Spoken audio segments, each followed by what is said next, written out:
Hello everyone, welcome back to my channel. आज की video में हम हिंदी के कुछ कठिन शब्दों को पढ़ना और लिखना सीखेंगे, साथ ही उनकी मात्राओं पर भी ध्यान देंगे। तो आइए शुरू करते हैं। सबसे पहला शब्द है अनुमोदन। अनुमोदन, अगर हम इसको एक साथ नहीं पढ़ सकते हैं तो हम इसको इस तरह से पढ़ सकते हैं। हम पहले पढ़ेंगे अनु, इतना छोटे ऊ की मात्रा है तो अनु बोलेंगे, ना कि अनु। इसको हम बोलेंगे अनु। उसके बाद हम पढ़ेंगे मोदन। अनुमोदन, अनुमोदन। प्रचंड, प में र की वो जो रेफ की पदेन मात्रा होती है वो लगी हुई है यहाँ पे, यानी आधे र का उच्चारण होगा। इससे प से प्र हो जाएगा। ये प्रचंड, ये आधा अणा है। अणा होता है ना, वो आधा है यहाँ पे, तो इसको हम पढ़ेंगे प्रचंड, प्रचंड। चाणक्य, ण और आधा क य, चाणक्य। अगर हम चाणक्य पढ़ना होता हमें तो हम क्या लिखते हैं, यहाँ पे क पूरा लिखते, पर क आधा है तो इसका स्वर आधा ही हम प्रयोग करेंगे। जैसे चाणक्य, चाणक्य, क का आधा उच्चारण हो रहा है तो चाणक्य। न्यायाधीश, इसको हम पढ़ेंगे न्यायाधीश। इसको हम अलग अलग तोड़ के पढ़ेंगे। न आधा है तो यानी कि न का आधा उच्चारण हो रहा है। न्याया, इसको हम पढ़ेंगे न्याया, न्याया, न्याया। उसके बाद धीश, धीश, न्यायाधीश। प्रियमवदा, प्रियमवदा, यहाँ पर भी प के बाद आधा र आ रहा है तो रेफ की पदेन मात्रा लगेगी जो पैरों में लगती है। रेफ की दो मात्रा होती है ना, एक तो होती है ऊपर जो लगती है रेफ की मात्रा, ये इस तरह से, और ये पदेन की मात्रा। रेफ र का आधा उच्चारण ये है। इसको हम इस तरह से, अगर हम ऊपर ऐसे मात्रा लगाते हैं तो ये रेफ की मात्रा कहलाती है। और अगर नीचे किसी, जैसे मान लिया ये कोई अक्षर है, इसके नीचे ये इस तरह से लगी तो ये पदेन की मात्रा कहलाती है। यानी कि र का आधा रूप ये है और ये भी आधा रूप है।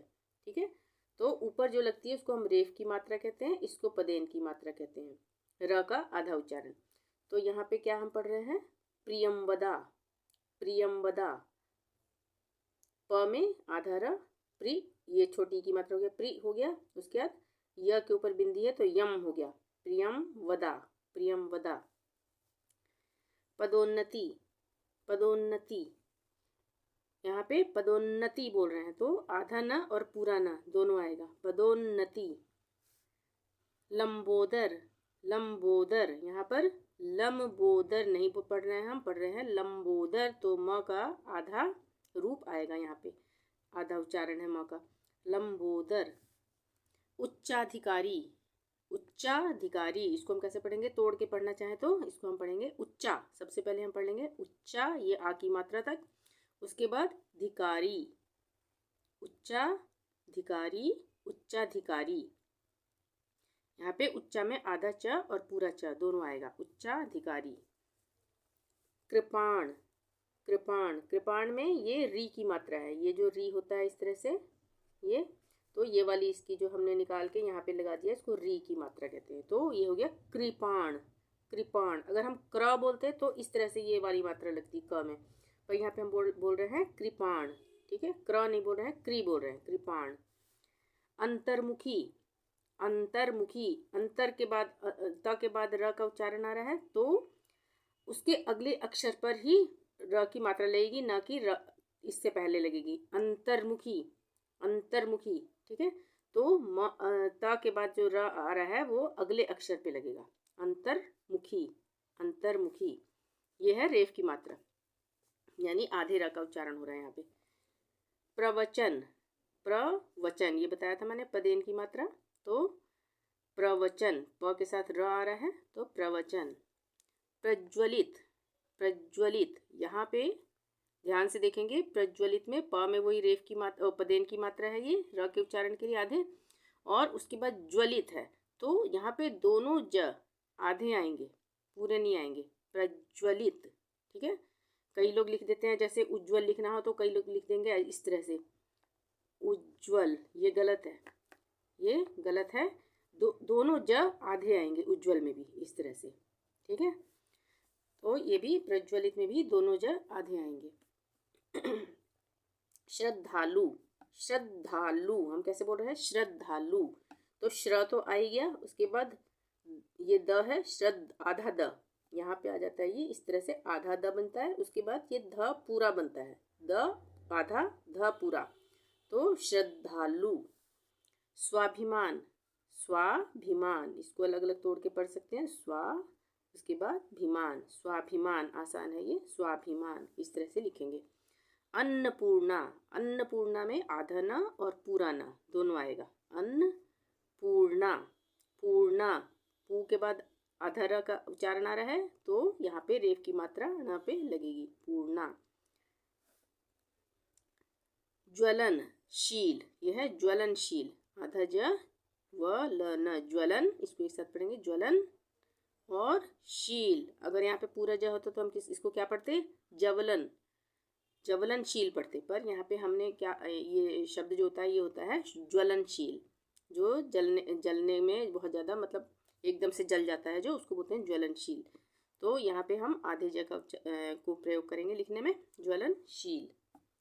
अनुग्रहित, अनुग्रहित, इसको भी हम तोड़ के पढ़ सकते हैं, अनु और ग्रहित, अनुग्रहित, ग में आधा र यानी पदेन की मात्रा लगेगी आधे र के लिए, अनुग्रहित। अशिष्टता, अशिष्टता, अशिष्टता, इसको हम इस तरह से पढ़ सकते हैं, अशिष्टता, ठीक है, अशिष्टता, इस तरह से यहाँ पे मूर्धन्य श आधा आएगा, शिश आ रहा है ना, शिश, तो मूर्धन्य श आएगा बीच में ये आधा, अशिष्टता। इसके बाद है ईर्ष्या, बड़ी है ये, तो उसके बाद आधा मूर्धन्य श और या, र पहले आ रहा है इसके बाद, तो अगले अक्षर पे ही लगेगा र, आधा र, यानी रेफ की मात्रा। ईर्ष्या, मेरी कई वीडियो मैंने पीछे बना रखी हैं, चैनल पे जाके आप देख सकते हैं कि मैंने रेफ और पदेन की मात्रा को अच्छी तरह से समझाया हुआ है कि किस तरह से वो लगती हैं। निर्माणाधीन, निर्माणाधीन, ये है निर्माणा, इसको इस तरह से पढ़ सकते हैं, निर्माणाधीन, यानी कि जो काम चल रहा है, अभी निर्माण हो रहा है, उसको हम बोलते हैं निर्माणाधीन। तो यहाँ पे निर्माणा, र के लिए ये रेफ की मात्रा लग गई, और उसके अरणा आ की मात्रा, निर्माणाधीन।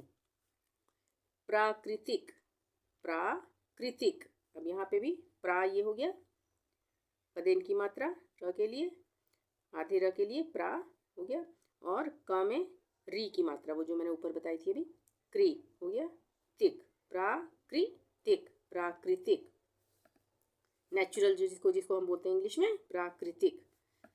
व्यवस्था, व्यवस्था, व्यवस्था। अतिशयोक्ति, अतिशयोक्ति,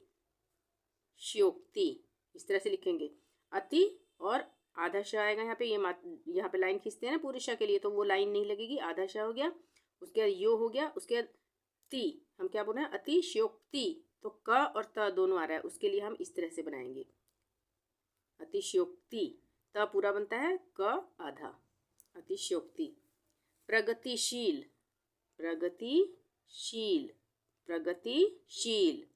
अब पता लग गया होगा कि पदेन की मात्रा कैसे लगती है और रेफ की मात्रा किस तरह से लगती है। स्वास्थ्य, स्वास्थ्य, स्वास्थ्य, स्वास्थ्य, दोनों में आधे स का यूज होगा, स्वास्थ्य, क्योंकि उच्चारण आधा ही हो रहा है स का। पूर्ण रूपेण, पूर्ण रूपेण, आसान है ये, पूर्ण रूपेण, इस तरह से लिखेंगे। परंपरागत, अब ये है परंपरागत, तो इसको हम कैसे पढ़ सकते हैं? परम, आधा प आ रहा है ना, आधा म आ रहा है, सॉरी, परंपरागत, परंपरागत, इसको हम आधे म को अगर नहीं लगाना चाहें तो हम ऊपर बिंदी भी लगा सकते हैं र के ऊपर, परंपरागत के लिए। बहुविकल्पी, बहुविकल्पी, बहुविकल्पी।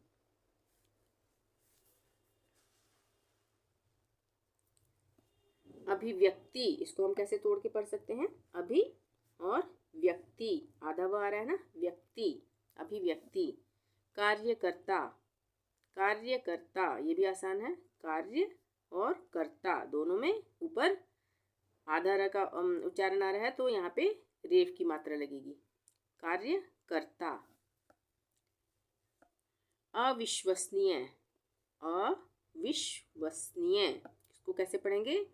अ हम अलग ले लेते हैं, उसके बाद विश, उसके बाद वसनीय, अविश्वसनीय, अविश्वसनीय।